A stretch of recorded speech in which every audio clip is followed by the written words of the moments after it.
The broadcast is now starting. All attendees are in listen-only mode. Good evening. Welcome, ladies and gentlemen, for this after corporate webinar.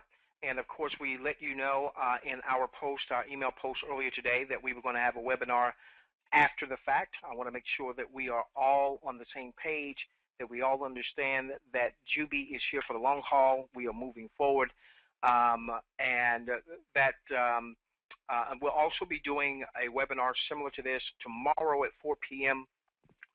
Again on Thursday for our audience. So there's webinars the company's having, and then there's going to be webinars that we're having for our team where we maybe cover some additional details that didn't come out in a corporate webinar. Understand, when you're dealing with a corporate webinar, you're dealing with people from all over. You know, those are always packed, and you don't always have the same personal relationship with some of those folks.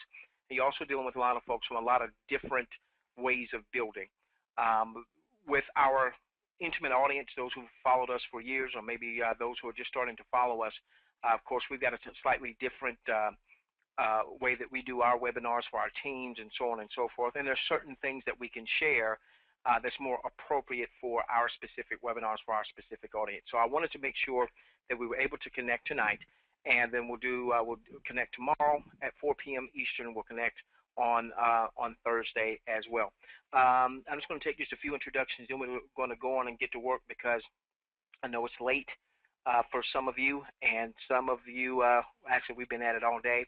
Hello, Alan and Anne Marie and Anthony again, and Armina, Bill and Bill, Brent, Brian, Cindy, Cynthia, Dan, Danielle, Dara, Daryl, Daryl again, Deborah again, George and George, Fred, Happy, James, welcome, Joyce, Johnny, John again, Joe, Jeff, Keen, Ken, Kevin, Kirk, Lancelot, a lot of you that are out there, Minnie, Nina, Miles, Michael, Michael again, Mike, Marin, Marquita, Tyron, Vicky, Troy, Terry, Sherry, Sean, so on and so forth.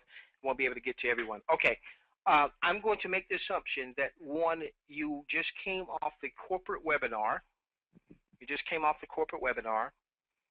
And or I had a private webinar earlier today.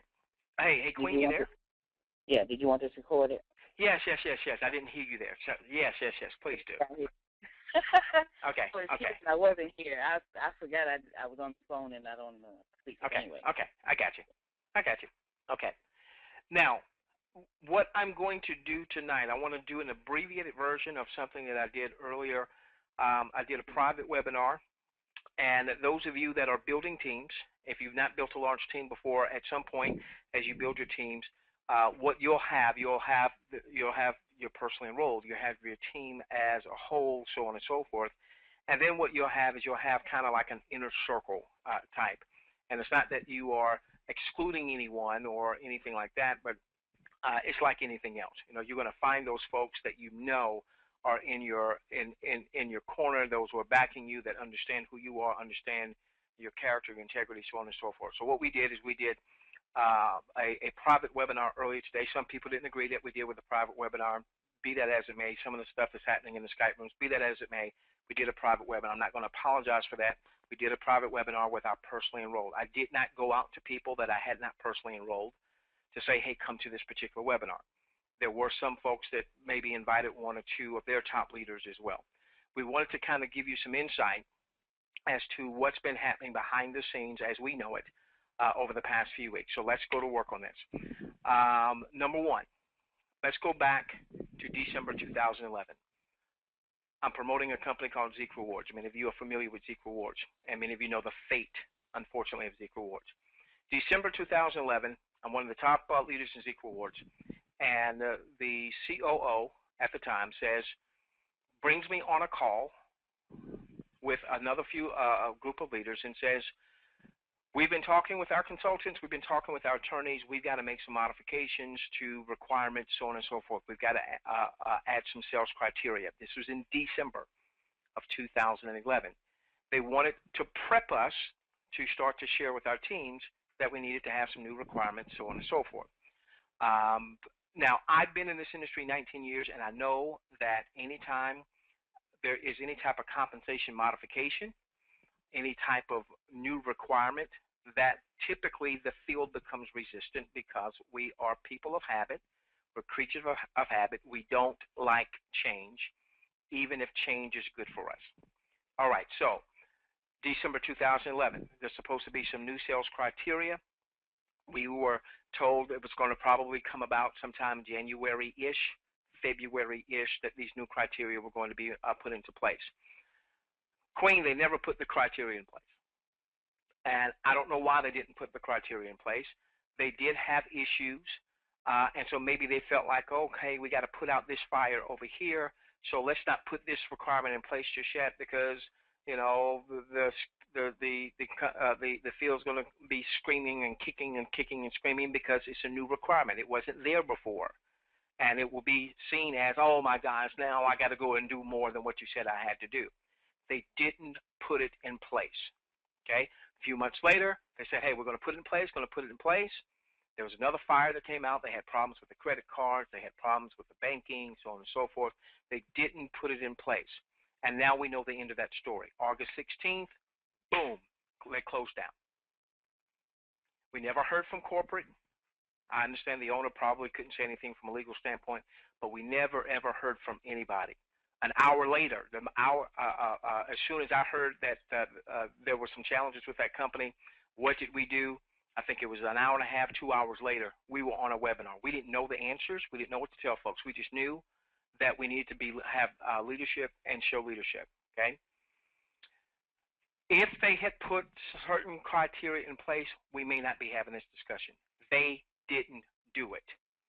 And from December 2011 to August the 16th, they had a lot of time, and they never put the criteria or those things in place. Okay, now then, a few weeks ago, many of you are familiar with the story. Some of you know, some of you were with us as we were promoting a company called Go Fund Places. In December, we flew out there on our own dime. We met with the management team. We were not comfortable with the direction the management team was going. We felt like the management team, particularly a certain segment of the management team, wasn't really in the rep's corner. We wanted to give them the time to work some things out. We gave them a list of about 32 items. It wasn't just me. It was some other leaders there that we wanted to see them to really work on. They agreed they were going to work on those things. A month later, only about 2 of those things had actually been done. They continued to make management moves that just didn't make sense. We came out to our audience. We said to our audience at our own peril, we said to our audience, we can no longer in good faith continue to promote that particular company. You need to know at that time I was generating about $3,000 a day between my daily revenues and between my my overrides. Okay. What I didn't want to do, what I didn't want to say to folks is, hey, set your system to maximum withdrawal or anything like that. I knew that was going to hurt the company. Maybe I was wrong. Maybe they want to turn around, so on and so forth. Eventually, they cut me off. Here I am making $3,000 a day, and I was getting it in commissions. Okay, cut it off. $90,000 a month that probably would have come in.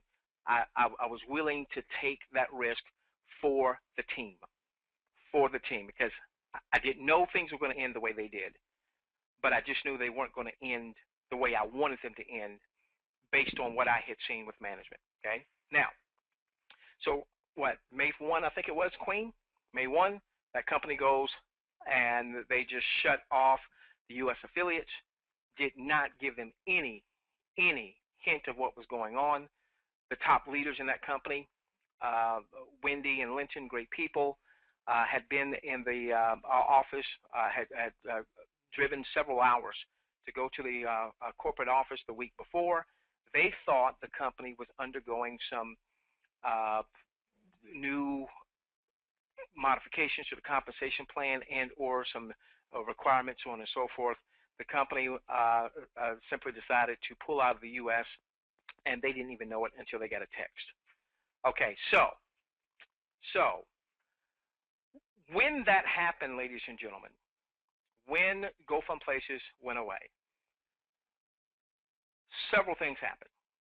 One, we saw a tremendous shakeup in confidence.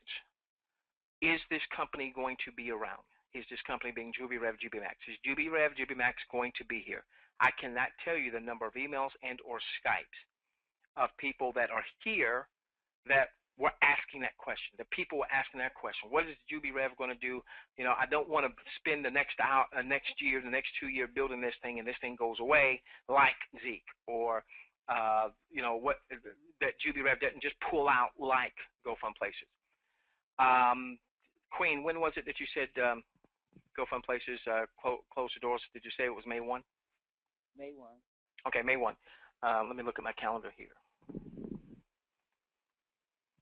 All right, so May 1, there's a consultant that the company has that reached out to an attorney general and someone in the SEC.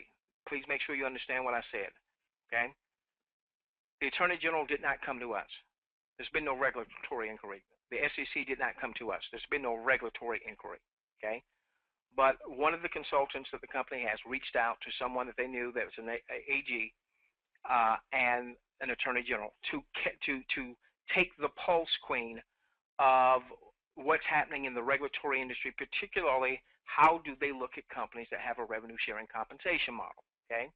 And what they found is that obviously any company with a revenue sharing compensation model is under heightened scrutiny given what happened with Zeke Rewards, given what happened with GoFund Places. And keep in mind that there are a lot of people that with GoFund Places that picked up the phone, started calling attorney generals. There's a class action lawsuit that's underway, so on and so forth. And so when that information came back to our president, Jay Joshua, that there's more heightened scrutiny, then what he did, we already had an attorney team in place. Gerald Nera and Richard Walk are considered cream of the crop. They are partners, okay? They're considered cream of the crop. Gerald Nera was part of the council. I want to say chief counsel. I may not be right on that, but I know he was part of the council when Amway won its deal with the U.S. government, when the U.S. government took them to task back in '78. I have actually been in the boardroom with Gerald Nera with the company I was with called Financial Destination. I was a top income earner with them. And so I know that Gerald Nera tends to be a very conservative MLM attorney.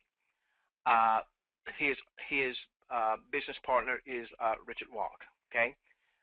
There's a handful of these attorneys, a real small fraternity. You've got Kevin Thompson. You've got Kevin Grimes. You've got Thayer Lindauer, I believe that's how you say his last name. You've got Jeffrey Babner. You've got a few others, but you've got a very small fraternity of the top attorneys that really govern the MLM industry, okay? Well, we had and still have Nera and Walk on retainer. They were the ones, and it seems to me, based on my conversation with Jay Joshua, that most of the work has been done with Walk. But we had Nera and Walk as our attorneys. Now, attorneys don't write compensation plans. Normally, what happens is the compensation plan consultants write the compensation plans, and typically they tend to be very, very well connected with the various attorneys. So, for instance, let's say, Queen, you want to start an MLM, a network marketing company, and you go to the attorney first. The attorney is going to say, well, let me see your compensation plan. Well, if you can say, well, Mr. Attorney, write it for me, he's going to say, well, I don't write compensation plans. Go over here to this consultant. And normally they deal with, you know, it might be 1, 2, 3 consultants, so on and so forth. If you went to the consultant first, Queen, and they wrote your compensation plan, they're going to say, well, who's your attorney? Don't have one. Well, you need to have an attorney because we're consultants. We write your compensation plan, but we're not going to be the ones that if Mr. Regulator comes knocking on the door, we're not going to be the ones defending you. Now, we may be there and we may be an expert witness for you, but we're not there defending you. We're not there litigating. All right, so now what happened was after this consultant that had connected, there was no regulatory inquiry. Hear me. There was no regulatory inquiry. This consultant knew somebody, and I don't know which AG, I don't know what state, I don't know the person in the SEC, so on and so forth. They simply wanted to get the pulse. What they found out, Queen, is that any company that has a revenue sharing model is under more scrutiny. They then also found out that these regulators do pay attention to some of the blogs that are out there. And one person's name in particular that starts with a T was mentioned as someone's blog that they pay attention to. And this is how they find out kind of what's going on in the industry and so on and so on and so forth. Well, there was a blog post not long after, actually the next day, that GFP closed the doors, where one of the bloggers mentioned the name of our company, okay? And so with the information that the company was now armed with from the consultant, Jay Joshua said, let's get more eyes on our compensation plan. We want to make sure that Luis Cardo, we want to make sure that Dan, we want to make sure that Sean, we want to make sure that Zeke and Jerry, we want to make sure that Coach Fan, we want to make sure that we as a company uphold our fiduciary responsibility to make sure that we are doing things that keep us in business. And if there's something that we are doing or something that you as the attorneys feel like we need to make modifications on so that we have less risk, less exposure, then okay. Okay. Now, by the way, remember, December 2011, the Chief Operations Officer, Don Wright Oliveras, comes to me, invites me on a webinar, conference call with another group of leaders, says, Zeke, we're going to implement some new changes. Everybody's not going to like it. People are going to be kicking and screaming, but we need to implement these new measures. They never implemented the new measures, and the company is no longer here. Okay, so now, I did not speak to any of the attorneys. I did not speak to any of the attorneys, okay? I want to put that out there. I did speak last Thursday with one of the consultants that works with one of the attorneys. All right, so let's talk about real quickly, because this is all about us building a model that is here for the long haul. Now, I know that some people have said some things in Skype. Some people have said, man, that's a scam. I love you. I see you on the webinar, and I love you. Don't let anyone rain on what your parade is. I have always said to you, you do what's right for your family, what's right for your following, so on and so forth. But in no uncertain terms, I want you to understand that what the company has done, while some may not like it, while some may be kicking and screaming, is for the betterment of all of us so that we can sleep well at night knowing that the company is dotting the I's and crossing the T's. Okay, so now, what happened was in some parts of how we do business, there wasn't any consensus. There wasn't, hey, we will go to 5 attorneys and all 5 attorneys said yes to this or no to that. There were some parts where one attorney said, I can vehemently defend this the way it is. Another attorney says, I can't defend that the way it is. Another attorney says, I can defend that if you do A, B, and C, so on and so forth. Here is the challenge that we have, ladies and gentlemen, is that we have a compensation model that has not yet gone through all of the regulatory hurdles successfully. Now, there is a company that I am told, and I'm told by one of their top leaders, that has a revenue sharing model.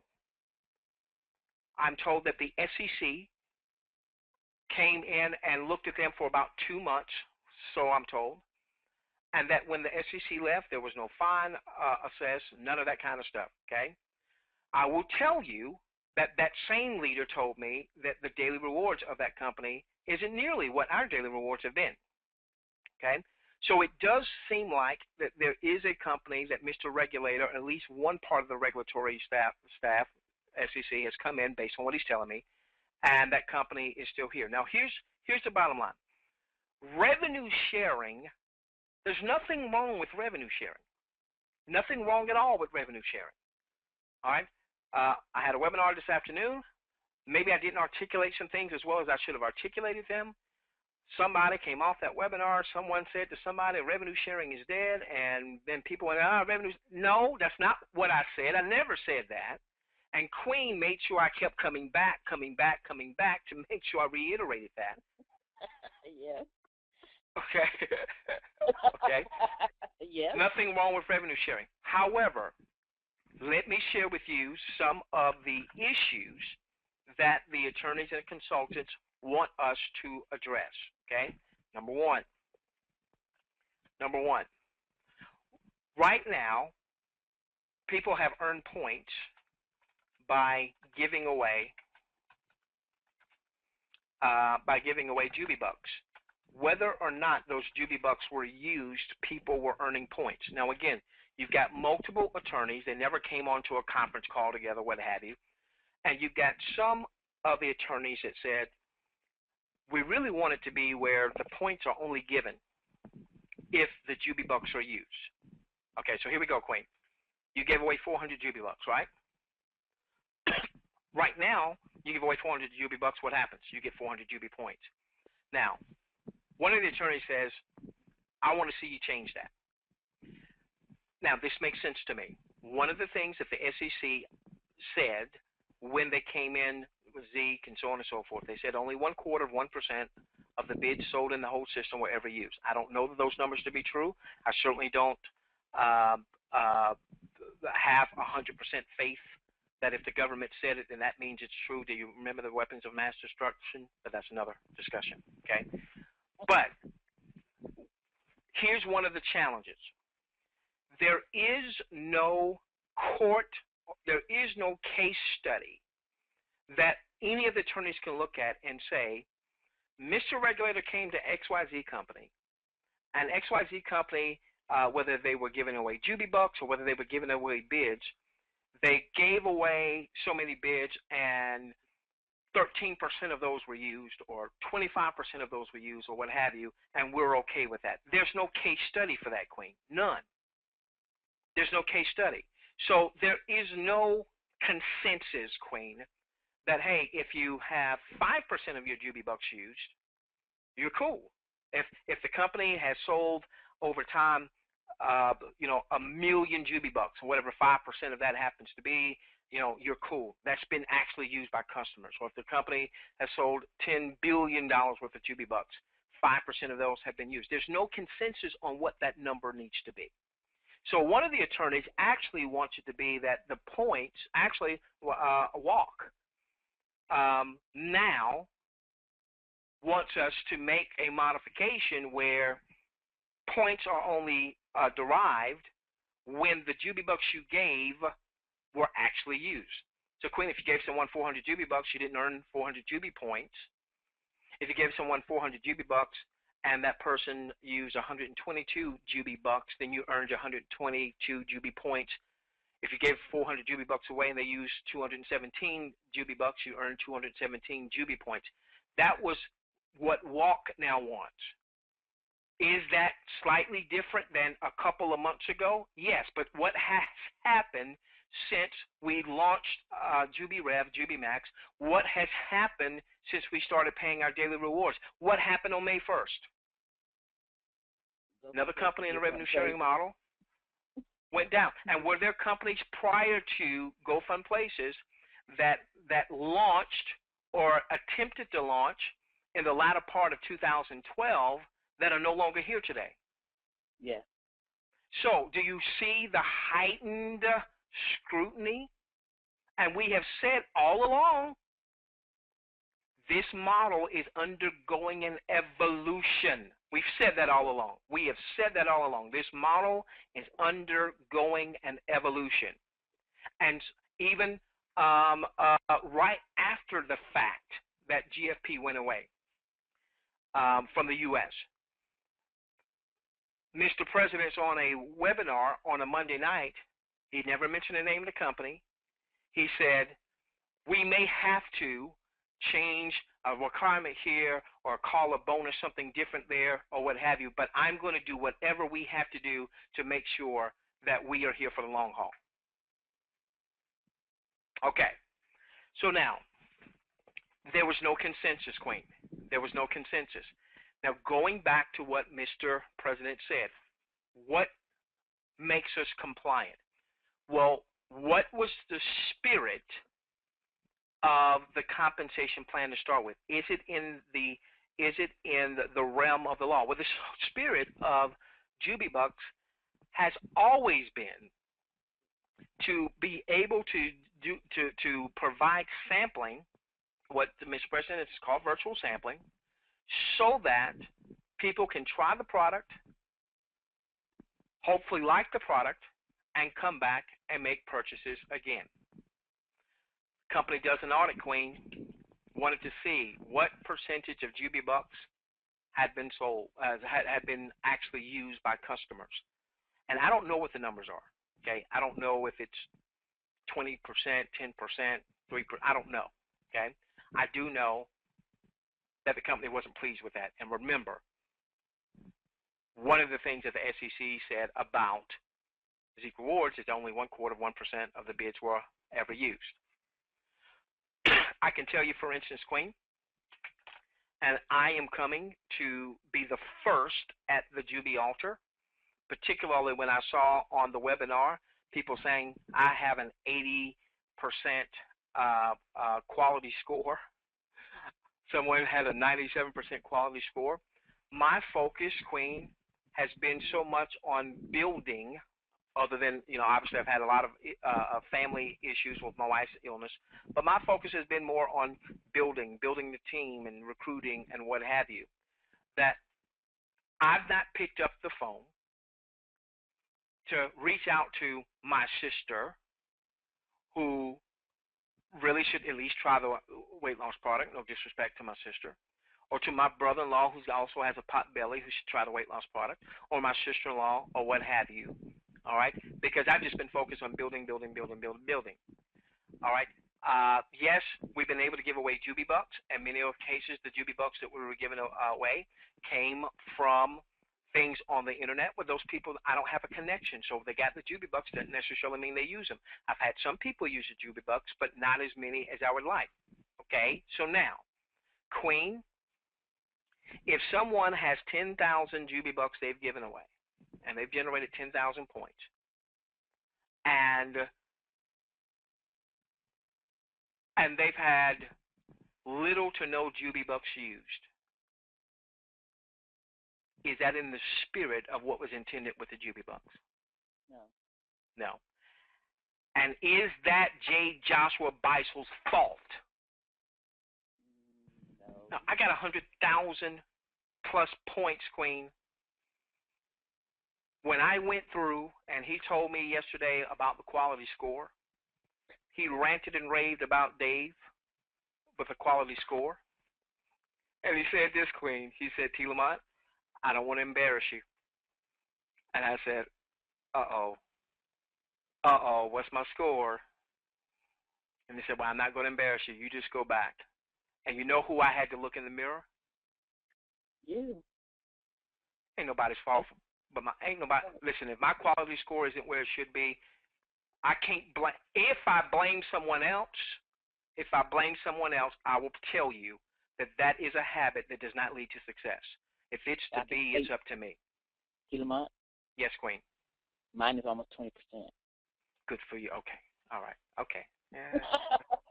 All right. I'll get mine there. Now, it goes back to being compliant, because what the attorneys drove in, did I speak to the attorneys? No. What the attorneys drove in is that, is your compensation plan, are you keeping the spirit of the compensation plan and that plan being legal? And so what we have to focus on is not just recruiting, and for my non-recruiters, not just, hey, I got points and I'm earning every day. We've got to focus on activity that is designed to help bring real purchasing customers. That's the point of the JubiBuck. And Mr. President says it every webinar that, for the most part, that I'm on with him. He talks about, the Jubi Bucks, the virtual sampling.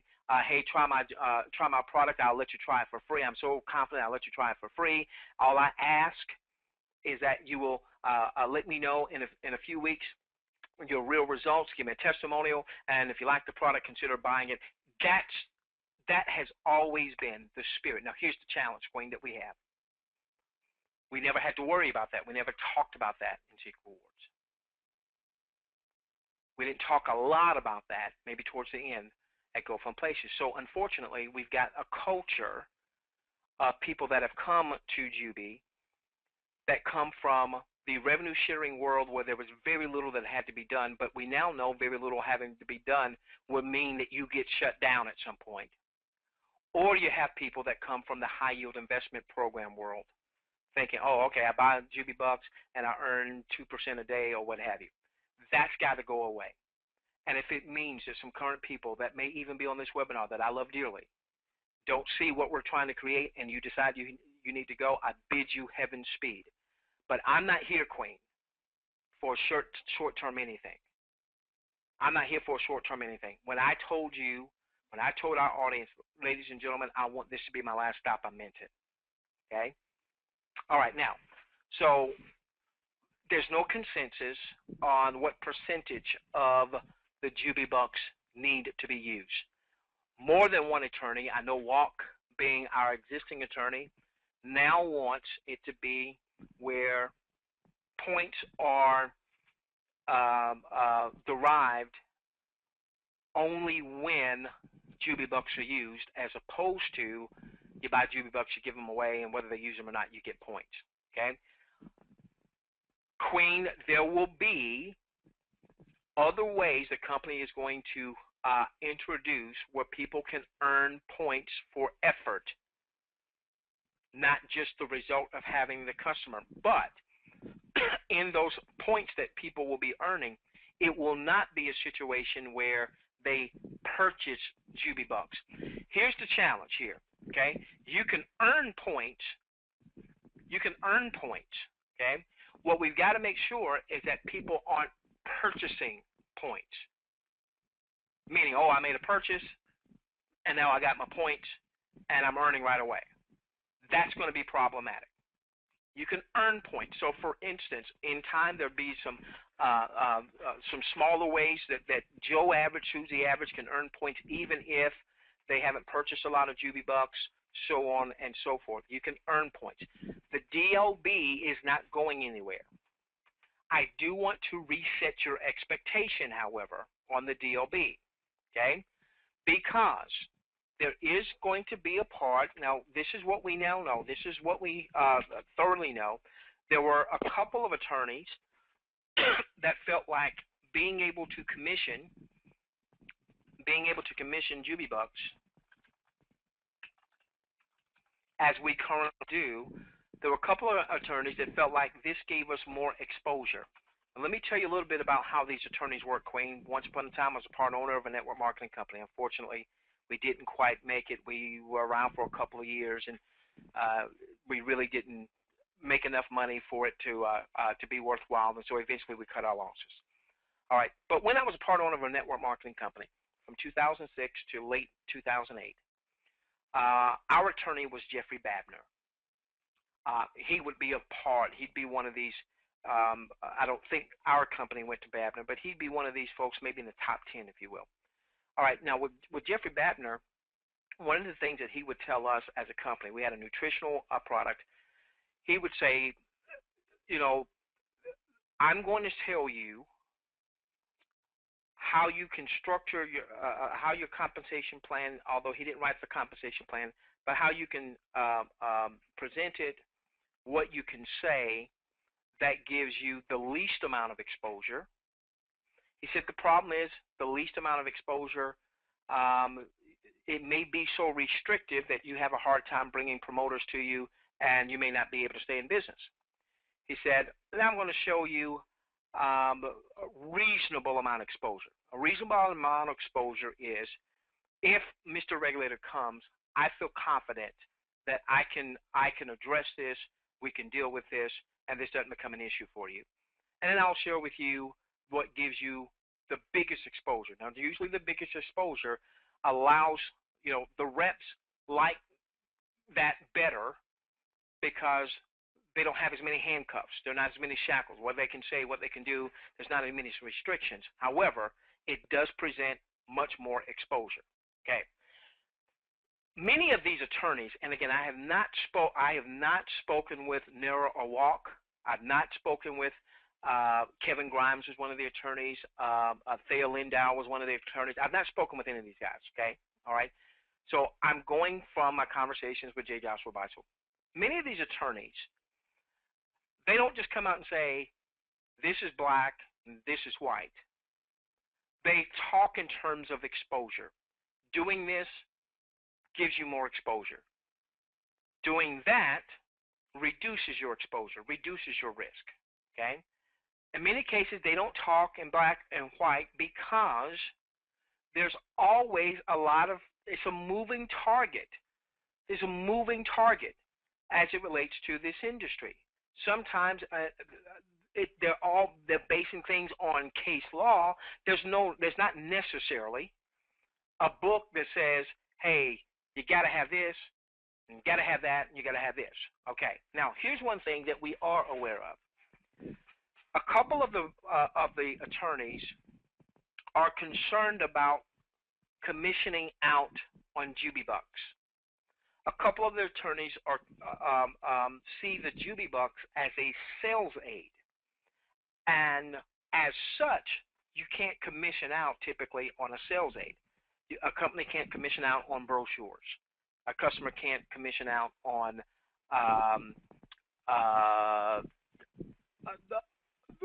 like a website or some tool that's going to help you, some aid that's going to help you in building your business. Now, this is where there's not a full consensus, because you've got one of the attorneys who says, I can defend you commissioning out on JubiBucks.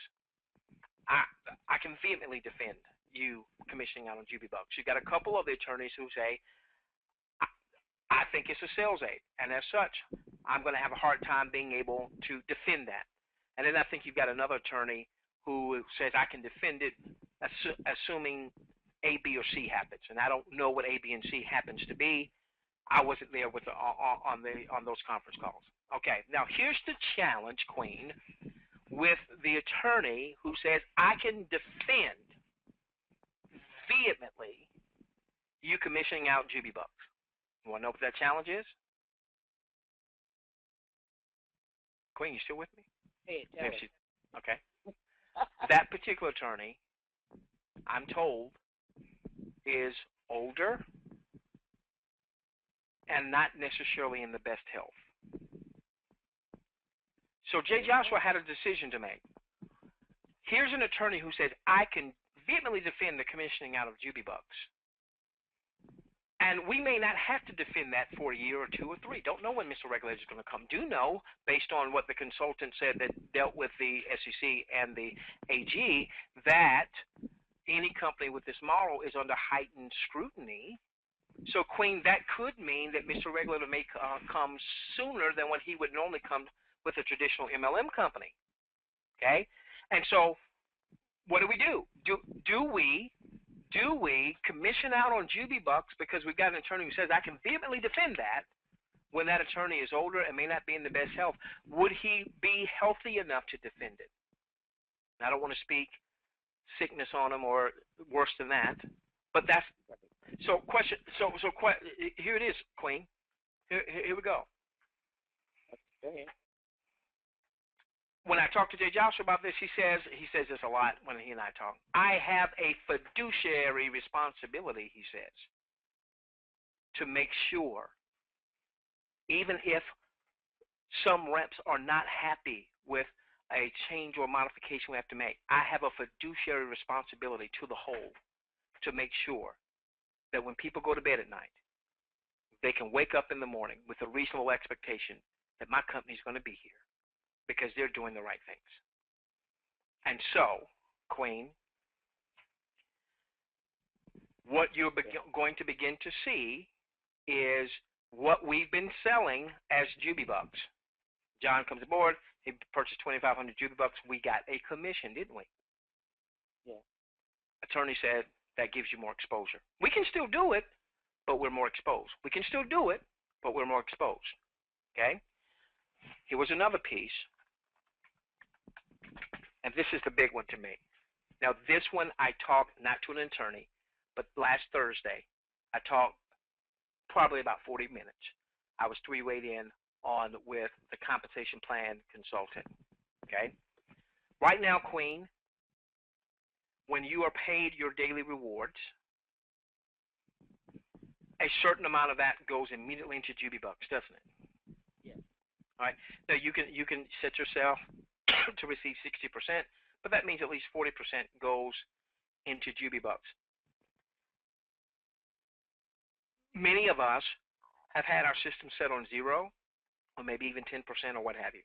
Okay. I'm going to use me as an example, Queen. Okay. Here's the deal. What Mr. Consultant and what is the consensus with the attorneys is that the day that Mr. Regulator comes, one of the biggest things he's going to look at is our not just customer to rep ratio, customer to promoter ratio. How many customers do you have for every promoter? But even more important to that is going to be the customer derived revenue versus the promoter derived revenue. Okay, Queen? What that means is this. What this ratio needs to be, this was the consensus. And again, I did not speak to the attorneys. This is what Jay Joshua tells me. I did speak to the attorney, and this part he confirmed. All right? Is that at least 50% of the company's revenue needs to come from outside promoter activity, customers that have nothing to do with the income model. Okay? Now, with the revenue sharing model that we have all come to love and want to fight for and do everything we could to make this thing stay alive, this is problematic. I'll go to Zeke Rewards. I'll bring it up to Go Fund Places. I'll bring it up to JubiRev. So in Zeke Rewards, Queen, we would make our daily rewards. Many of us would repurchase. Some of us repurchase at 100%. So 100% of our daily rewards, we purchase more bids. And then eventually, many of us got to the point where we were maybe taking out 20% to put in our pocket, and 80% was going to repurchase. I often tell the story on our Everyday Can Be Payday webinars, how we had one of my personally enrolled, a gentleman whose middle name is Brian, got to 1.4 million points. Remember this, Queen? Yes, I do. All right.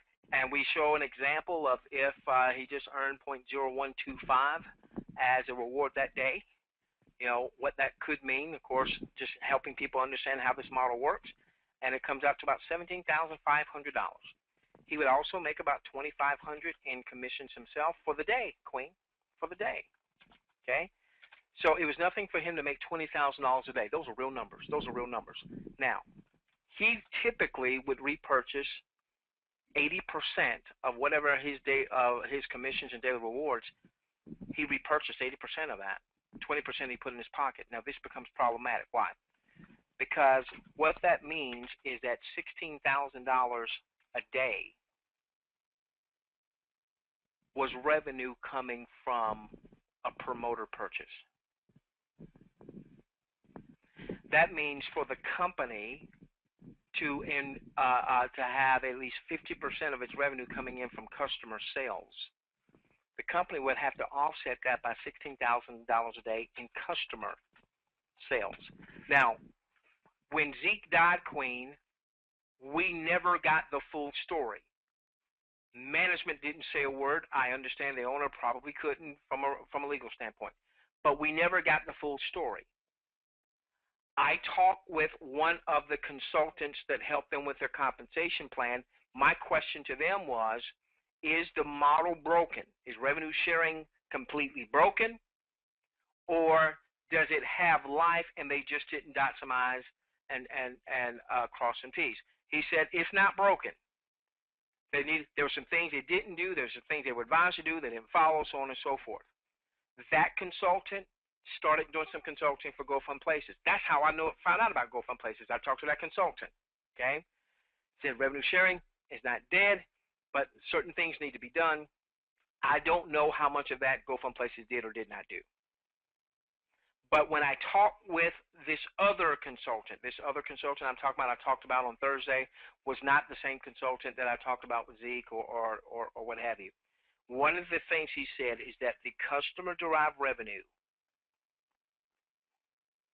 has to be at least 50% of the company's overall revenue, or you are exposed. You are greatly exposed. So now let's give you my numbers, Queen. Okay? Let's give you my numbers. Queen, I'm generating, I've got over 100,000 points. I'm generating roughly about $1,500 a day in my daily leadership bonus. Okay? Queen, I have not requested one cash payout. All right, so I've been set on 0% because I wanted to build my point totals, so on and so forth. Okay, so $1,500 a day. If we multiply that out times 30 days out the month, Queen, that's $45,000 that the company counts, as well they should, as revenue, because essentially it bought more Jubi bucks. Okay, so that means just with me, we would need to have $45,000 in customer sales just to offset the fact that I generated $45,000 in sales from my purchasing. I ain't talked about my buddy Tyron, who's got over 100,000 points too. So if we take both he and I, you're at 90,000. So can you see, Queen, how that could be a huge area of exposure going forward? Yes. Now, I will tell you, Jay Joshua's on a webinar. You know, he's going to be positive. He's going to be exciting. That's what we do in our industry, ladies and gentlemen. I'm going to tell you, in private conversations, he's extremely frustrated with our first set of lawyers, because that part was not communicated. Now again, I was never part of those conversations, but that part seemingly was not communicated with the same fervor that is now being communicated.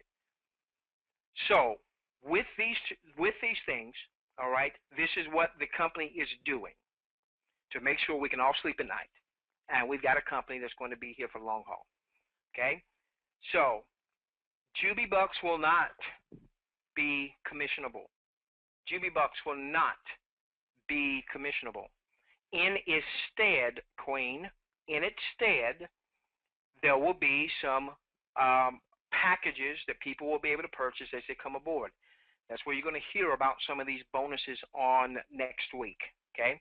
Because obviously, Queen, if you just stop at Jubi bucks are not going to be commissionable, then what would then happen is those of us who are building teams and we're earning commissions on the purchase of Jubi bucks, that would be a takeaway. That would be a takeaway. So what the company is doing is saying, okay, we want to make sure that we don't have the exposures that other companies had that led to their ultimate demise. So Jubi bucks are not going to be commissionable. However, Queen, here you've built a team. You've got a team of folks that have been purchasing Jubi bucks, and you have been used to earning commissions on those Jubi buck purchases. The company says we've got to do something so that Queen doesn't lose that overriding power. Can't commission on the Jubi bucks unless we are willing to go to bed at night with one eye open, unless we're willing to work really hard for a year or two and for that maybe to come crashing down because the company doesn't dot the I's and cross the T's. That's why I respect that man, Queen, because not only is he willing to make a hard choice, he could have done the punk move and said, we're just not going to do business with U.S. Affiliates anymore, and we'll just keep our model outside the U.S. He didn't do the punk move, and then he even posted. I'm not posting my phone number on any webinar, Queen. I ain't doing it. So I'm going to say this real quickly. Anyone that suggests that J. Joshua Beisel is not a man of character or integrity, or that what Jubi is doing to make sure that we all can have a company we can be proud of that's going to be here tomorrow, anyone that suggests anything differently, they're missing the boat. You love them, but I wouldn't listen to that person. Because I ain't never seen an owner of a company post on a webinar their personal email if you had a question or concern. I ain't never seen that, Queen. All right, so what the company has to do is it can't just say you're not going to earn any more commissions on JubiBug purchases and leave it at that. Can't do that. Can't do that. That would be a huge change to the compensation plan. So what the company is doing is it's going to introduce some powerful bonuses where you can earn $1,000 again and again and again, and then ultimately even $10,000 bonuses again and again and again. The company's going to institute some promotion bonuses, some rank advancement bonuses. Queen, this afternoon, I told you up to $500,000. Yes, I heard $1 million. Yes. And by the way, I had heard $1 million yesterday, but I just wanted to make sure I wasn't overshooting it. All right, so it was good. And since he said it, okay, we can say it. So here's the deal, Tyron. Here's the deal, buddy. We have to begin to change our mindset somewhat. Queen, that won't be the easiest thing. For the last 2 years, we've been involved in revenue sharing. And to be honest with you, we didn't have to do a whole lot to revenue share. Last 2 years, we've been involved in revenue sharing. We didn't have to do a whole lot.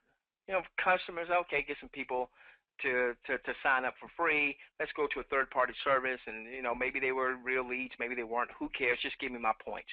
We have to do away with that mindset. If we do not do away with that mindset, ladies and gentlemen, we won't have a company past a certain period of time. I don't know what that period of time is.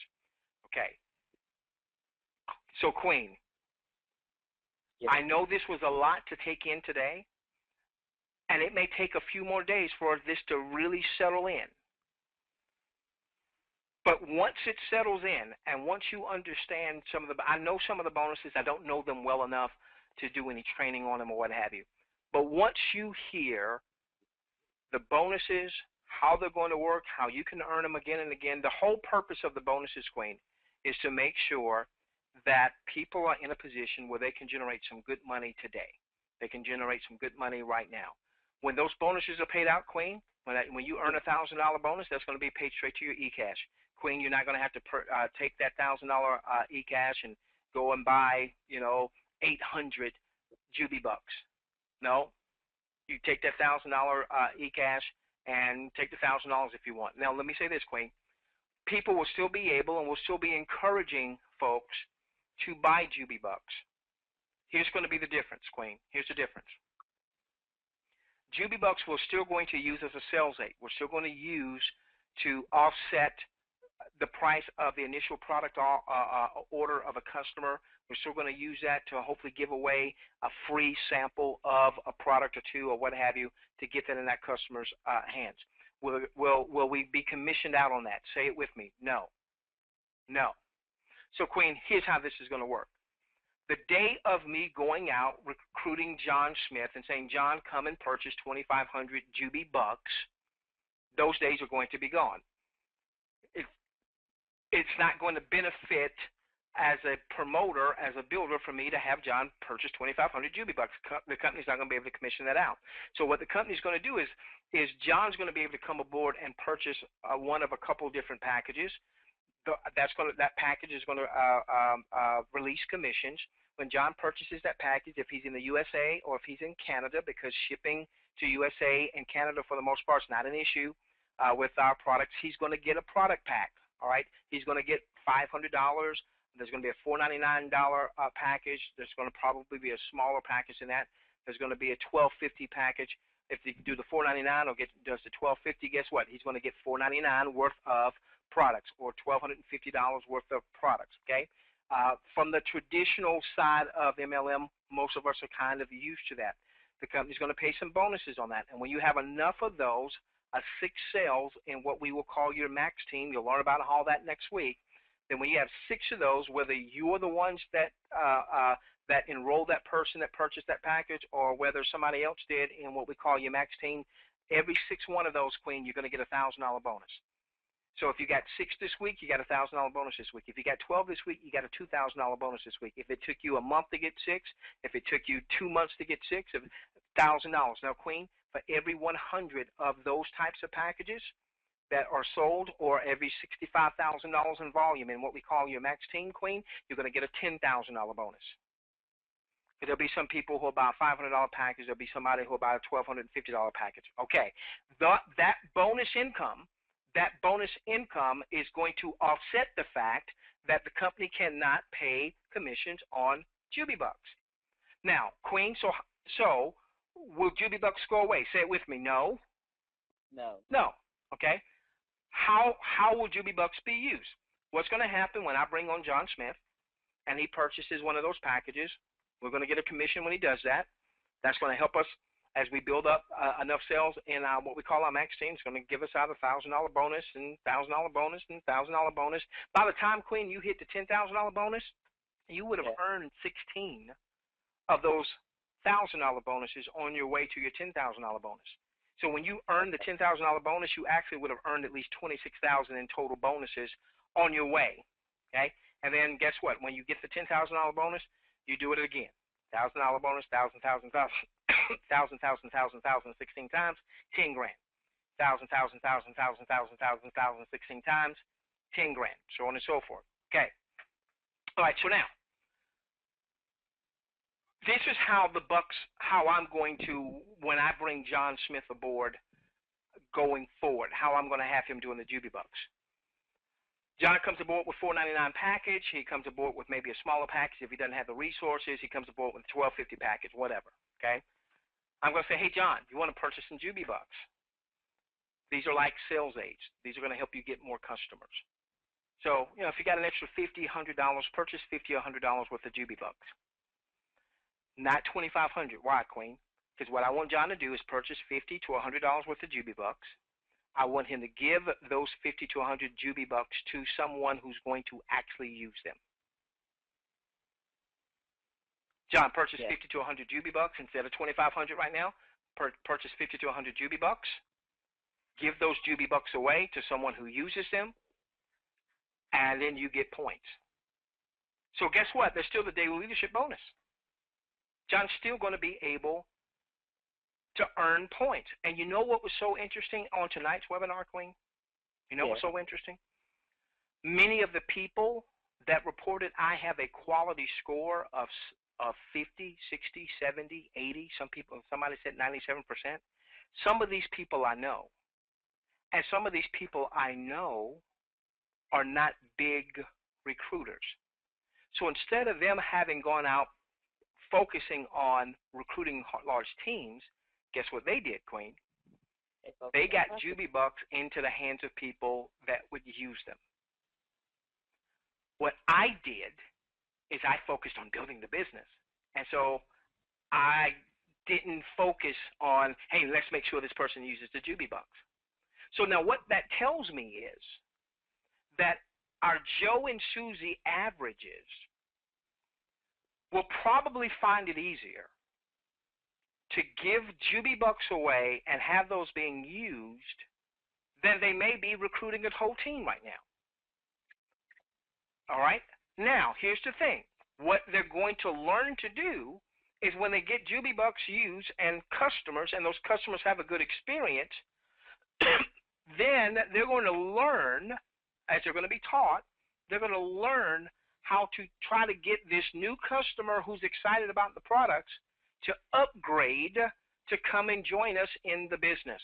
And that's how network marketing typically has worked. Now, I know, Queen, that requires us to make some changes in our thinking, because for the last 2 years, we never had to think about customers. I understand that. And some people don't want to have to think about customers. That doesn't mean this doesn't work. That doesn't mean this is a scam. Doesn't mean any of that. It just simply means that if you want a company that's going to be here beyond 5 months or 6 months or 12 months or 18 months, we've got to understand the rules of the game. And I don't have to agree with the U.S. regulators. I ain't got to like the U.S. regulators. As you probably picked up, I don't. But they're bigger than me and you, Queen. Yes.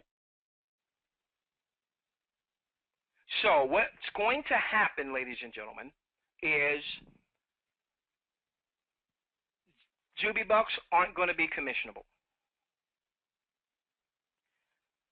That impacts the current compensation, because if JubiBucks aren't commissionable, that means when I bring a guy aboard and makes a $2,500 purchase, I'm not getting a commission. Well, that guy's probably not going to come aboard and make a $2,500 JubiBuck purchase right now. Why? Because he's going to purchase the $4.99 pack or the $12.50 pack and get real customers. Get real product. Mr. Regulator's going to like that. Then when he purchases JubiBucks, Queen, it may be 50 at a time, 100 at a time, 200 at a time. Give those away, Queen. Get customers that actually use them. Now he earns in the daily leadership bonus. He gets paid in the e-cash. Again, that's going to be a couple, 3 weeks off when all that's programmed. He gets paid in e-cash. So, Queen, when he gets paid in e-cash,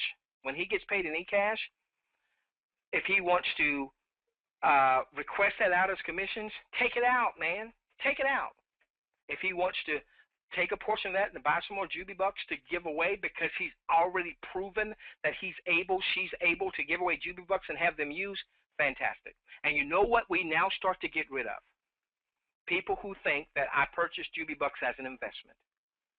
We start to get rid of people who say, what's my percentage or my return on investment? Because that's one of the things that the person from the SEC who talked to our consultant said is an issue. People, the public perception being that revenue sharing models are money games or investment, and we've got to divorce ourselves from that. And so, Queen, if there are some people that don't get it and they decide that this is not for them, we're going to love them, but I strongly believe the people that are intended to be here and stay with us will stick. Those who are not will go, and I will never begrudge anybody who goes, but let me say this, and I'm saying this in response to some things I saw today in the public sphere. If you decide this is not for you, that's fine, but don't rain on somebody else's parade, especially when you see, Queen, that the company is not just going blindly or just going down, just saying, hey, this is what our attorney said, but we're not going to make any changes. December 2011, we got to make some changes. That's what they told me. December 2011, we got to make some changes. That's what they told me. Never made the changes. And that's one of the reasons why we're having this conversation now, because they didn't make some of those changes. So here you have a leader that's willing to stand up and lead. He doesn't cower off and say we're going to cut off all U.S. affiliates. And then he comes on a webinar and he says, hey, you got an issue? You got a question? You got a concern? Here's my email address.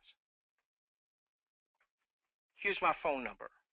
So if you don't get it, don't go in a Skype room or Facebook page if you don't get it. You got contact with that man. You get in touch with that man. Is that fair, Queen? Yeah, I think that's quite fair to him. I ain't never seen an owner put up with stuff like that. All right, so here as we round third, and now I'll address a few questions. Thank you guys for coming to this webinar. Every move that you're going to see over the coming weeks is to strengthen the company and reduce any exposure. If you remember, Queen, when we were in pre-registration, Yeah. It took a while for the compensation PDF to pop up. Right. And that's because the company was going back and forth, forth and back and forth and back with the attorneys. We know that this model is going under an evolution. And so it may be, and one of the things that Jay Josh was going to do, I don't know that he's going to keep all of these attorneys on retainer, but he's going to keep very close connections with the attorneys and the consultants. I can tell you, Queen, that when I talked to the consultant the other day, he told me that there was some things that all companies were going to have to modify, even traditional companies that have nothing to do with a revenue sharing model. Oh, by the way, another reason that he went to these other attorneys is Fortune High Tech. Remember that name, Fortune High Tech? Fortune High Tech was a company that's got nothing to do with revenue sharing model, but they came under regulatory scrutiny, regulatory attack. And so we just want to make sure, ladies and gentlemen, that as you are building your business and you are investing your time, I'm not talking about money, your resources, your heart, your name, your credibility,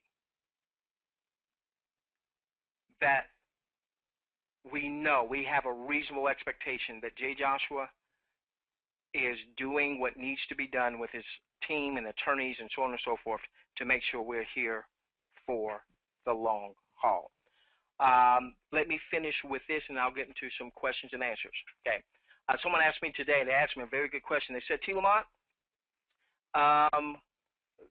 we're wondering if you're being a little bit lukewarm right now on JubiRev, JubiMax. Queen, last week I didn't send out a lot of videos. Last week when I did the income opportunity webinars for the company, I did a webinar I'm not used to doing. I did more of a generic webinar. Why? I knew about 3 weeks ago, I knew when the consultant came back to Jay Joshua, whenever that was, about 3 weeks ago. I knew that Jay Joshua was going and he was talking with the attorneys. I didn't know fully what all of those conversations were entailing. I knew there might be some coming modifications here or there, enhancements here or there, so on and so forth. But Queen, I didn't know what they were. I didn't know what they were. So last week, I knew that he was getting close enough to having the whole game plan that he was going to be able to share with me. So last week, I did not think that it was prudent for me to do the same webinar I used to been doing, daily leadership bonus and because I didn't know how that was going to all work.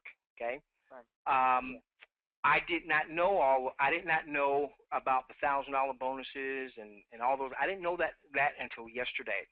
I was on with Jay Joshua for about 6 hours yesterday, just under 6 hours on yesterday. Okay, that's one of the reasons, Queen, I didn't send out a lot of videos or what have you. I knew there were going to be some modifications. I didn't know what the modifications were going to be, and I certainly didn't want to be in marketing hype mode. Okay, now having said that, once I spent quite a bit of time with Jay Joshua yesterday to begin to digest and understand modifications and why they had to be made for the longevity of the company, and then what the company was going to do to essentially replace some of those override incomes. So, Queen, I personally enrolled Tyron. Tyron's earning $1,500 a day as an example. Right. A good amount of that he was having to go back. I don't know if how much he was taking out. I don't know if he was at 28. I don't know, but a good amount of that he was having to go back to Jubi Bucks. Queen, am I going to get those commission overrides going forward? No. No. All right. Do I like the fact I'm not getting those commission overrides? No. No, I don't like that. I would like to get the commission overrides. If I had to weigh, give me the commission overrides or put us at exposure that in a year we don't have a company, guess which one I go for? The first. Just don't pay me the commission overrides. But right. Is there a way that you can still pay me some other way? Yeah. And that's where the $1,000 bonus again and again and the $10,000 bonus again and again comes into play. Okay? Now, I will say this. I don't know the full percentages. I do know that the percentage of daily revenue going into the DLB will change. Right now it's 50%. Well, the company can't put 50% in the DLB and pay $1 million bonus. It's not just 1 million. That's a 50. You get the 1,000 bonuses over and over again. You get the $10,000 bonuses over and over again. That's in addition to the rank advancement bonuses. I think it's going to be a $25,000 or $30,000 rank advancement. Then there's going to be maybe a $50,000 or $100,000 rank advancement, up to $1 million rank advancement. But Queen, you can't do all of that and still have 50% going in the DLB. I don't know if it's going to be 30% going in the DLB, 25% going in the DLB. That I don't know. I do want to make sure that we have the expectations. We've got the proper expectations that the DLB. I would imagine, Queen, that some people may not put on the full promotional recruiting hats until they better understand the bonuses, until that's all programmed out, so on and so forth. Okay? Even when that happens, there's going to be a smaller percentage going to the DLB again. I don't know if it's 25% or 30%, what have you. But I would expect a smaller percentage going to go into the DLB so that the company can afford to pay out some of these other bonuses. All right. But here's the bottom line. DLB doesn't go anywhere. One. Number two, Queen, I believe what's going to happen when all this is said and done, because I can't tell you the number of big leaders that I've talked to that want to come to Jubi, but because of the regulatory concerns, haven't come to Jubi. I believe when they understand what Jubi is doing, and then we put those big bonuses on the table, I believe they're going to come. And so when those $500, $499 packages and those $1,250 packages start flying off the shelf, because I believe they're going to fly off the shelf, we're just going to want to make those $1,000 bonuses again and again and again and again and again, 10 grand, 1,000, 1,000, 1,000, 1,000, 1,000, 1,000, 1,000, 1,000, 1,000, 10 grand. Then that is also going to go into the DLB. Plus now we're starting to see more focus on people getting customers when coffee comes out, so on and so forth. So now what you're going to have is you're going to have more and more, not just promoter stuff, but customer activity going into that DLB.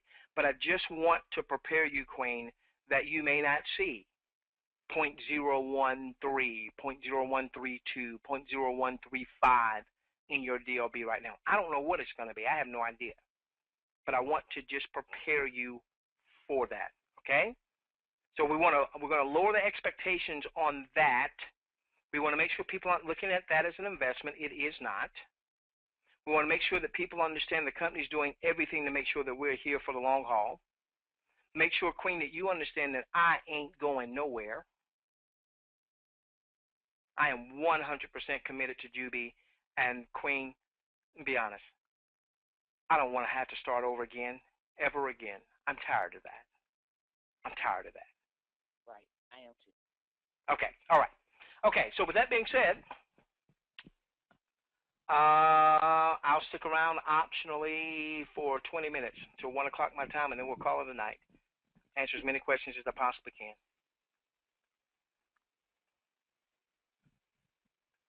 Okay.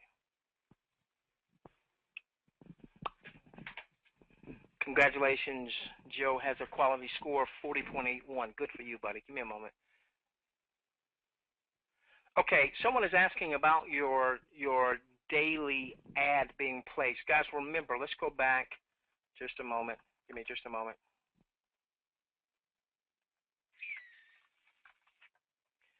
Someone was asking about their daily ad being placed.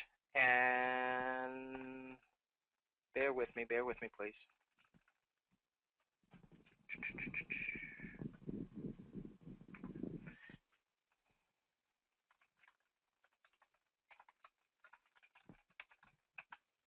Oh, this thing is not being. It's okay. Are you talking about the first question up here? Yeah, it says Joe's. Okay, hey, Joe. Well, after the time goes by for the day, for the that you qualified for the day for today. At some point between now and the time that your ad gets placed again tomorrow, it stays as if it does. It shows as if it hasn't been placed, but you're in. As long as you saw it before at the time that it was due to be in, then you're good. Does that make sense to you, Lamont? I hope it does. I was looking at something, so. Okay, basically, guys, what happens is once it's counted, then it just goes back to as if your ad has not been placed. I'm going to pull that up so folks can see this, okay? Right. Yeah. Okay. If you pull it up, you'll see it. It has. I mean, it shows everybody. Everybody shows at unless you go in and place an ad now. If you go in and place it now, then your clock your clock. You know, it'll show a check mark instead of the X right there, 2 months. Okay. If you go into marketing and daily ad placement, okay, there is this counter here, okay? Your ad needs to be placed by 8 p.m. Eastern or 7 p.m. Central, and if you're out of the U.S. and you don't know what that means, if you go to timeanddate.com, timeanddate.com, you can see what that time means in your part of the world, okay? So what happens here is if I were to post my ad right now, okay, this bar would go green, but this timer would still say I've got 19 hours, 16 minutes, and 30 some odd seconds before my ad needs to be placed for tomorrow night's qualifying ad placement, okay? So what this means, Queen, is if you were to place an ad at 8:01 p.m. Eastern every night, then 8:01 doesn't necessarily work, so I would wait till 9 o'clock. Okay, so let's say you placed and post your ad every night at 9 p.m. Eastern, okay? Then what that would then do is that would qualify you for the next day's earnings. So if you placed your ad earlier today, let's say 3 o'clock Eastern, all right, when we hit 8 p.m. Eastern, this clock then reset to 24 hours. Think of 8 p.m. Eastern like you would 12 midnight, okay? Think of 8 p.m. Eastern like you would 12 midnight. Our ads need to be posted by 8 p.m. Eastern, and as soon as let's say your ad was placed at 3 o'clock today, then that means you were qualified for today's earning. But then at 8 p.m., this clock resets and says you've got 24 hours to place your next ad.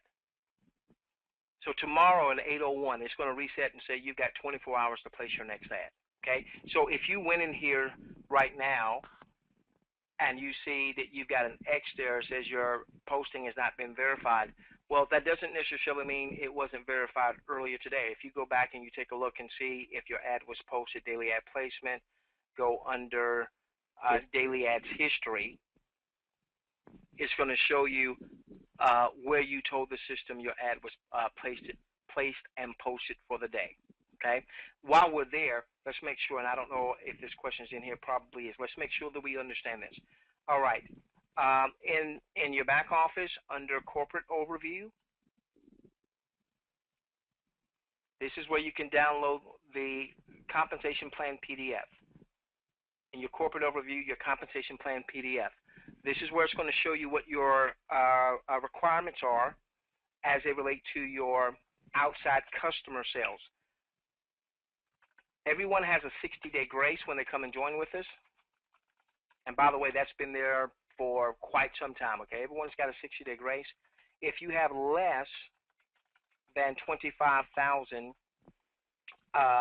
points, then you need to have a minimum of 45 personal qualifying volume, of which 30 needs to be from an outside customer.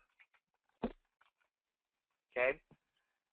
Now, I'm going to tell you, Queen, those numbers may be modified as well. I know that a couple of the attorneys wanted to see that modified, wanted to see that a little bit higher, okay?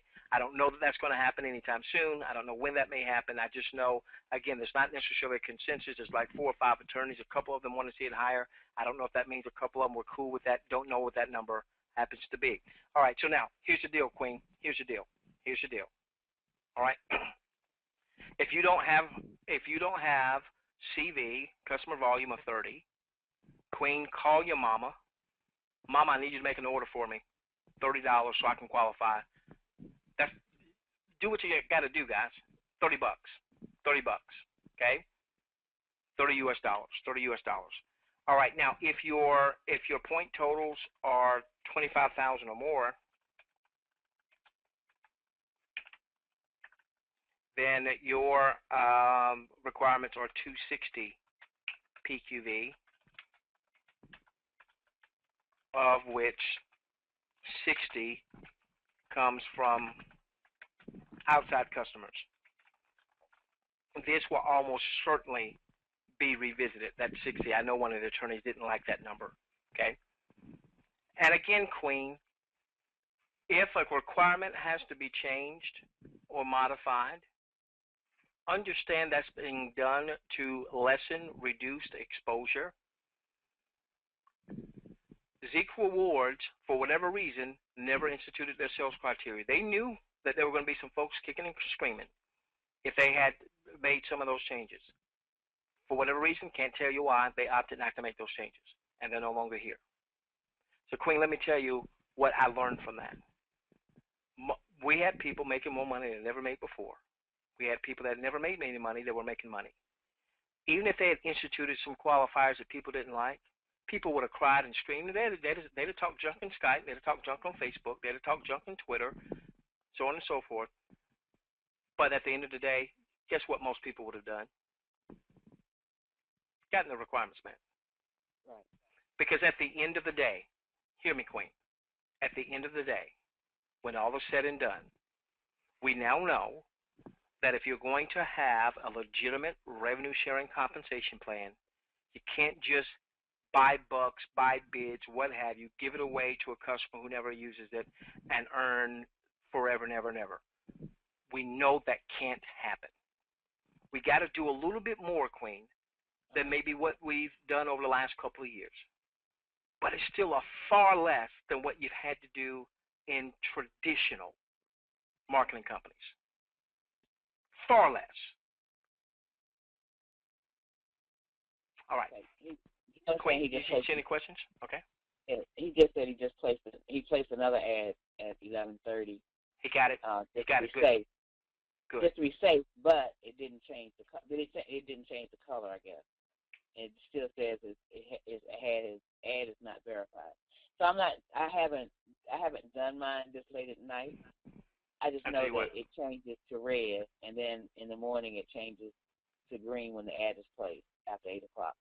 It normally does, and they're doing some things, so I don't know if there was some type of bug. I tell you what, you find another question, and I'm going to go and place an ad real quickly and see what happens on my side, okay? Thanks a lot, right. Joe. Wasn't Kevin Thompson also pushing another company? What'd you say? It was a question about Kevin Thompson, the attorney.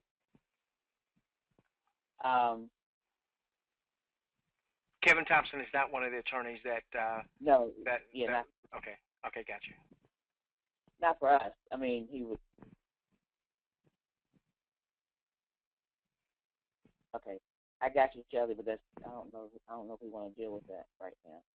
Hey, Robert, let me say Robert H. Robert, that right there, that whole concept, that whole idea has got to go away, buddy.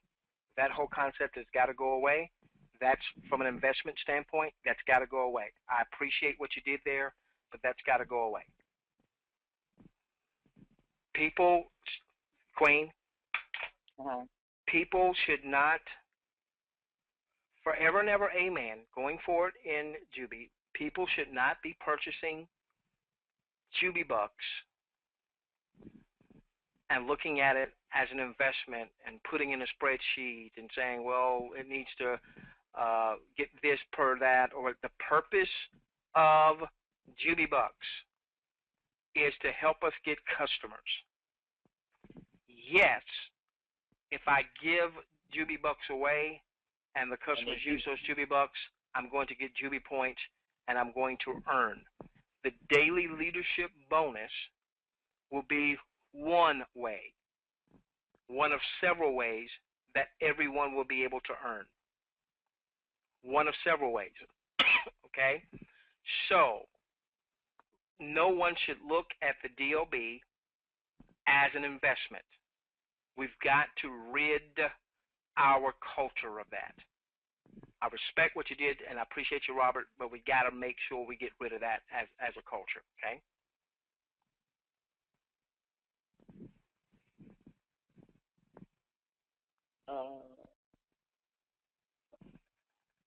Someone said, I hope there are going to be packages less than $4.99.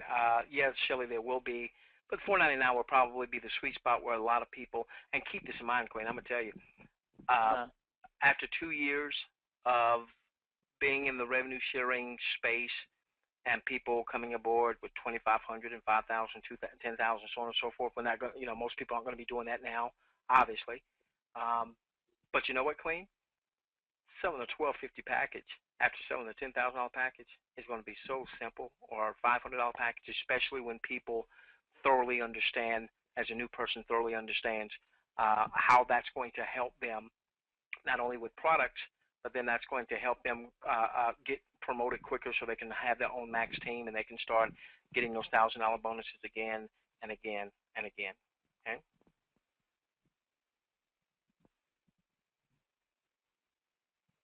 Okay, so someone is asking, do you have to be a salesman to get points and make any money? No. You don't have to be a salesman. Here's the thing, Queen. One of the things that we've lost over the last 2 years in the revenue sharing world is we've lost communicating with people that we already have relationships with. Okay. All right, that's one of the things that we've lost. We've just depended on, we went out and got some customers or people that we didn't know, and that was easy, and nobody had to ever deal with the rejection, so on and so forth. So, Queen, all right, and I'm sure that when the business builder calls start, and I know some people are asking, well, I thought that was going to start earlier. Well, the last 3 weeks, last 4 weeks, Jay Joshua's been tied up with attorneys and consultants most of the day. But as he and Dave, and then there'll be others that I'm sure will assist in that. Like, I want to hear, I want Diane to come on and say and tell us how she got an 80% quality score. I need to be the student on that webinar. All right. We have 5 minutes. May I answer Brent's question? Yeah, if you see it, yeah. Okay. Brent is saying, I don't understand why Jubi would launch without knowing these details you're disclosing tonight, and most people would not have joined. Okay, Brent, in the beginning, Go From Places was in full force. In the beginning, the attorneys were saying they were okaying our comp plan. The consultants and the attorneys were okaying our comp plan. It's just since all of the things have been happening that they decided to bring in a few more attorneys and then ask someone from an attorney general's office that they knew to give us something better to go on, or more, especially since these things have been happening as of late, and for a company to have as many people as like Go From Places had in the United States to close up, without warning, and to take everybody's, credits or whatever and go away with them. So now, so Jubi decided to step out. Jubi ownership, leadership decided to step out of the box and say, look, we need to step in front of this thing and find out what the regulators are going to be looking for, and especially they're going to be looking even more stringently at us. So what do we need to do? So that's what happened. It's exactly. not that our leadership wasn't doing what they needed to do in the beginning. It's just that things happen, and they have to come up with something new. Okay, now and again, guys, this is an evolving model. There has not been a company that had this type model that has been here 5, 10, 20 years. If there had been, then we would know what the regulators were looking at, so on and so forth. This is why we often speak, Queen. The binary model in the 90s had the same challenges early on, that there were a lot of companies that had a binary model that that eventually the companies got shut down, regulatory concerns or what have you.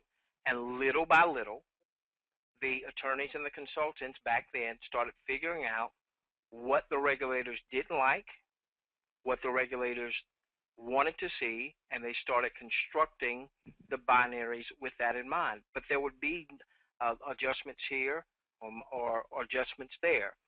In our case, we've got narrow and walk. They were there from the beginning because, Queen, narrow and walk also happened to be the MLM attorneys for Go Fund Places. Go Fund Places went, not Fund Places, but they went. They got gone in the U.S. Well, at that point, Narrow and Walk are saying, okay, let's relook at your compensation model. Let's reduce any exposures we see. Company also goes out and gets the likes of Kevin Grimes or the likes of Thayer Lindauer, and a couple other attorneys. So all told, I believe the president said tonight, and I always forget, I think it's a total of 6 different attorney groups that have weighed in on our existing compensation plan to reduce exposure. And ladies and gentlemen, until Mr. Regulator comes, and goes, there's going to be adjustments that are going to be made here or there or here. And we have said that this was evolving from day one. Now let me say this as we finish here, Queen. Okay? Yeah, 1 minute. Speaking with the consultant last week, it was clear to me, Queen, that any company that endeavors to have a revenue sharing model, if it plans to do business with U.S. affiliates or U.S. customers, will, if they're not in this type compliance now, will definitely need to get in this type of compliance, or it will probably just be a matter of time. So, bottom line, Queen, here's some choices that we can make. We could say, forget Jubi, even though I see leadership that's willing to make sure we're here for the long haul and even post their phone number and their email address. Forget Jubi, I'm leaving. Okay, that's fine. You have the right to do that. My question to you is, where are you going? Well, I'm going to go over here because this company has a revenue sharing model. I'm telling you that if they don't have things set up where at least 50%, or at least getting on track to at least 50% of their company's revenues are going to come from outside customer services, outside customer sources, if they want to do business in the U.S., even if they're not a U.S.-based company, that ain't going to happen in the U.S. It's not going to happen. At some point, they're going to have issues. Okay, I'm going to go and do some passive stuff, some of this 2% a day stuff. But I don't have to place an ad. I don't have to get any customers, what have you. Those are called high yield investment programs. What was the name of that one? That everybody was Profitable Sunrise. How did that work out? Not very well. Keep in mind, Yeah. and the other side of it is, we joined one of those high yield investment programs.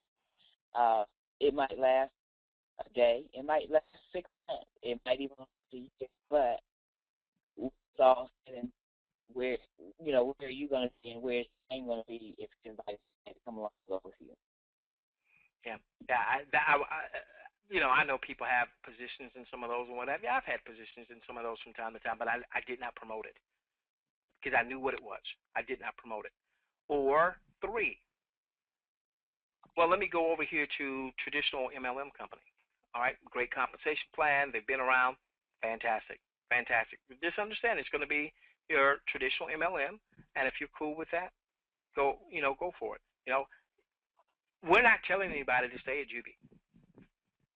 What I am saying, Queen, is if you want to be here and you want to have a company that's here for the long haul, the company's still going to have a daily leadership bonus. The characteristics may change somewhat, but still going to have a daily leadership bonus. That's going to have these huge bonuses. And I didn't talk about the Jubi Suite, and Mr. President hit on it a little bit tonight on how on your 5th, 6th, 7th, 8th level, you're going to be able to get a paycheck match on anyone on your 5th, 6th, 7th, 8th level. Doesn't matter who enrolls them, as they're earning in their monthly income. I know enough enough about the compensation that will be coming forth with the bonuses and what have you to know this, Queen. There's not a traditional MLM company out there that's going to be able to touch it. Revenue sharing, the way that we have seen it the last 2 years, has to be modified for it to be in the industry long term. And I told you when Zeke Rewards died that I believed the company was going to get it right, and I wanted to be there when they got it right. I knew that we'd undergo some evolution, and that's exactly where we are. So, ladies and gentlemen, with that said, tomorrow at 4 p.m. Eastern, I will be right back on this same webinar for our team. You feel free to get folks that are on your team to that webinar. We'll basically share the same information that we've shared on today. Mr. President will be at JubiRev webinar at 1 p.m. Eastern. I may not be on that because I'll be coming back from an appointment with my wife. If I can get there, great. If I can't, then you'll know why I'm not there. And then tomorrow night, 9 p.m. Eastern, those of you who've been part of our intimate following, we typically would have a webinar at 9:30 p.m. Every day can be payday. We're not going to have that tomorrow night in lieu of the fact that we're going to have a webinar with the president tomorrow night. Now, tomorrow night, my son also graduates from middle school. Program starts at 7 o'clock. I don't know if I'll be back by 9 o'clock. So we may just get in and say hey or what have you. Then on Thursday at 12 p.m. Eastern and at 7 p.m. Eastern, we're going to be right back here at this webinar link with our audience again. I just want to make sure we are getting it, we understand it. With that being the case, ladies and gentlemen, we love each and every one of you. Thank you for coming on this very special webinar, and it's amazing to me the number of folks that are still here. Fantastic. We love each and every one of you. Let's change the world together, starting with yours. Remember, JubiRev, JubiMax, not just a company. It's a movement. Good night, everyone. Good night, everyone.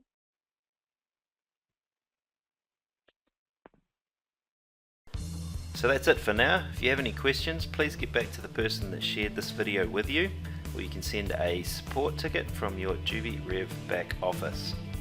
Thank you. We look forward to hearing of your success.